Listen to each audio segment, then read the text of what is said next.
Hello, everyone. Welcome back to the Christian Music Bros podcast with Brendan and Braden. Once again, Brandon's not here, but he wishes you guys are well. But I do have a guest replacement. So, Katie, feel free to introduce yourself very quick. Hi, everybody. I'm Katie. Thanks, Katie. You guys might remember Katie. She was on one of our episodes. I think she was on our playlist building episode with a few of our other friends. So it's nice to see you again, Katie. And Katie's a good friend of mine and Braden. So, Always Katie, good I'm to gonna be here. let Love you guys. Katie, because you know this person really well. I'm gonna let you introduce our special guest. Well, today we have James from Collington, originally based in my area in New England, but moved to California in 2020, made the big move during the pandemic. He's an incredible musician and a great friend of mine, and I'm so excited to be here with both of you. Thank you Thanks so for much, joining. Katie. Thanks for joining us, James, and happy birthday. It is your birthday today. It is my Happy birthday. Yeah, yeah. Thank you so birthday! much. And thanks to everyone who's tuning in, watching this episode. Remember to like, follow, and subscribe to our podcast. Make sure to follow James's music, and we'll tag him in our post so you can get more information where he's at. Let's just start nice and easy. Can you tell us a little bit about your music background, how you got started in music? Yeah, sure. I mean, the real question is how am I still doing music? And especially after hitting a birthday. And my joke is I keep trying to grow up, but I'm still doing music. But for me, I grew up with just kind of like instruments around the house and stuff like that that were kind of that no one really played. We just kind of just inherited them and they'd show up. And so started kind of dabbling a little bit that way and would just kind of like play along with drums to like my favorite CDs with like Generation One Apple earbuds, Mhm. and they would always blow if you had them too loud. I remember that very well. And then saved my allowance. I got some Sony headphones that went over the ears so I could hear a lot better. And so yeah, that was really kind of how I got started. But what really made it kind of come alive to me was when I became a Christian and the Lord really just during like that whole season of like when the Lord was pursuing my heart and it was kind of prior to that it was a shallow like for me. We're talking like 2005, so emo was at its heyday, and I had great emo hair. You can include a picture if you want. I can provide that, I could also and provide that. I'm sure you could. And yeah, so for that, like it was just sign of something that like when I came to the Lord, it was just like this isn't my identity, Jesus, you are. And so for me, music was something I laid down, and when it was put back into my hands, it's really something I never thought I would be doing. So And that's really cool. You released like a first album in 2016, then you did an EP in 2018. Then from there you went on singles. Can you tell us a little bit about the progress from going from an album to just singles, like how the process has been different lately, especially after the pandemic? yeah, so for me, like 2016, January 1st is when I put out that full length. And I had put out some secret music prior to that that nobody knows about except for Katie. And but it was just really rough. And so like I wasn't good when I started and I didn't know what I was doing. Not that I've necessarily figured it out, although like because I feel like a really unique voice and stuff like that. So I've learned to kind of tame it and ride the dragon a little bit. But around 2016, I just kind of did like a rebrand where I pulled everything prior to that. And that was kind of like an awakening moment for me because the market had kind of shifted a lot Hmm. from just in the sense where it how people were consuming music changed a lot, and we'd gone from access being valued over ownership. And so people don't own music anymore. You pay for access. So it's like, when's the last time you bought a movie? You know, you don't. You have a Netflix subscription or you rent it on like Amazon or something like that. So, um, yeah, for me, just having still being largely an indie artist, the single platform, it's kind of hard because it's like the effort you put into a full length. Hmm. Like if you don't stagger it out, like it's all you lose a lot of momentum versus if you kind of put out singles. It's like the game Flappy Birds, you know, you just put out one, do another, and you do another, and you just keep moving forward. So that's how I kind of ended up in that decision, and it's basically largely off how people consume music and stuff. And I would love to put out full length records and vinyl, but it's just not practical for me right now. Yeah, that's really cool. And then back in 2020 when you were shifting gears, you won the next big thing at the We Love Awards. Can you tell us a little bit how that was? Yeah, next big thing, or next large object, depending on how you interpret it. And I have that right over here actually somewhere. Ugh, here it is. There we go.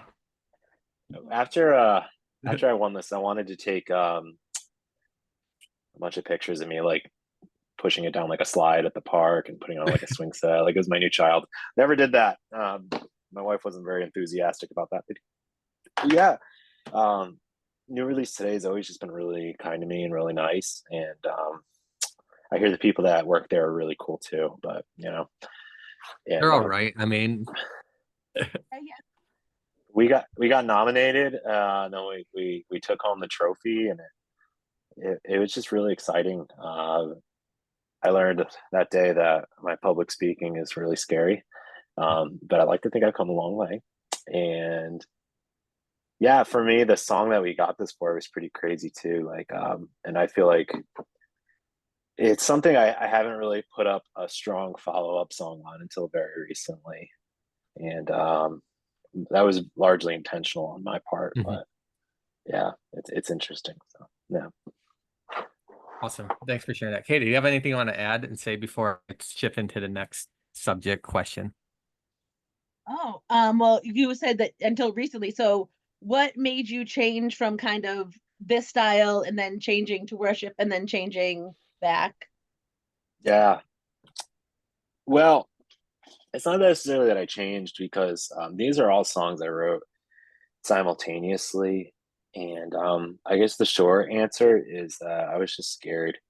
And for me, it's just when we'd done really well with Against the Wall, and then we had people like watching us, like getting coffee with certain people that you're like, I know all about your career, but I didn't know your name. And thank you for your contributions to make the world as it is today. And it's just a lot of pressure. And for me, like where I was at the time when I was writing and trying to figure out what was next, it's just like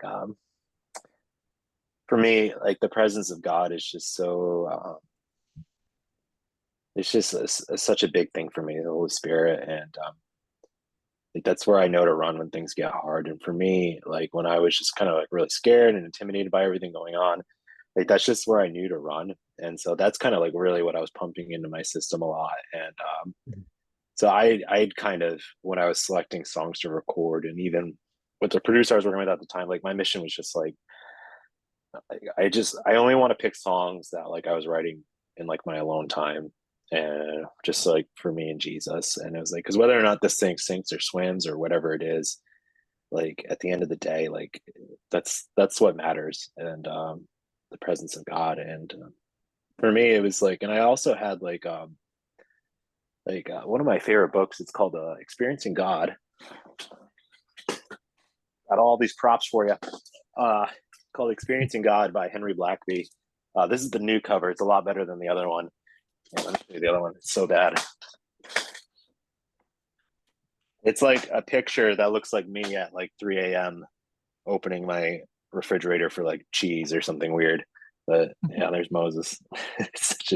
So anyway, so that was the book. And then he kind of talks about, which I really subscribe to, is like we don't get to just do something and then ask God to bless it. And like I don't know that God co-signs the things we do in our lives like that. And he invites us to be a part of what he's doing. And so I never really thought about this like this, but Katie knows, like I'd done an event for her, and that was a really foundational night for me. And it was just like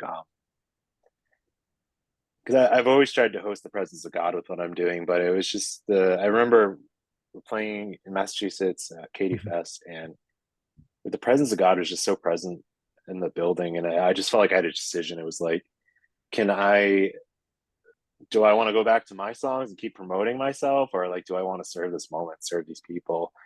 And for me, that was just like, and it happened a few times after that, but at that time it was like, okay, I'm writing songs in the presence, like, and then just trying to host it and what he's doing and stuff like that. And was really just largely trying to be faithful with that and not make decisions based off other people, but where I saw the Lord doing. And yeah. Yeah, that's really cool. And thanks for sharing that. And speaking of new release today and everything, this is not supposed to be like all about new release today, but you just signed with the NRT Music. Can you tell us a little bit about that? And you have a new single coming out November 7th with them. Can you tell us a little bit how it's been with that? Yeah. So people are going to find out about the new single from here. I think it's on your website too, though. But yeah, Kevin found our new release today. He's a good dude, and I have more respect for him after working with him than prior for these last few months, and that doesn't happen all the time. You kind of you really learn who people are when you work with them, and yeah, it's been great. I told him he kind of reached out to me, and I was just like, if it was anybody else asking me this, I would have deleted the email.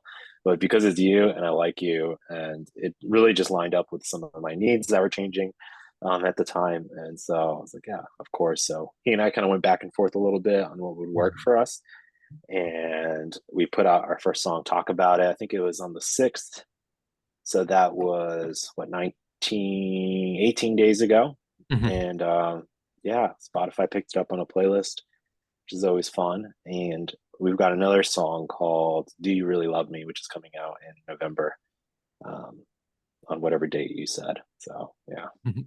Awesome. And if anyone that hasn't listened to Collington's music, you can look it up on Spotify, Apple, 8-track maybe. I don't know. That was my joke. I'm sorry. But you could support him there. You can listen to his whole discography. It's been really good. I enjoyed everything. I know Katie is a big fan. And we just have a few extra minutes with you. We like to give our guests the floor to speak about anything you want to speak. So now's the chance if you have anything you want to say. That's a lot of pressure, man. Yeah. Or else. Yeah, it's just thanks for having me. I know we've been going back and forth for a little bit. Mhm. Yeah, man. Like I know I started off by saying I keep trying to grow up, but I'm still doing music, and it's just a blessing to be here. So thank you.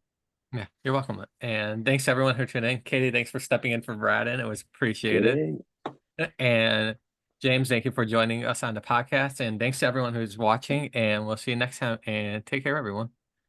I like the rocket ships. I don't know if you can see them, but there's cool rocket ships on the screen right now.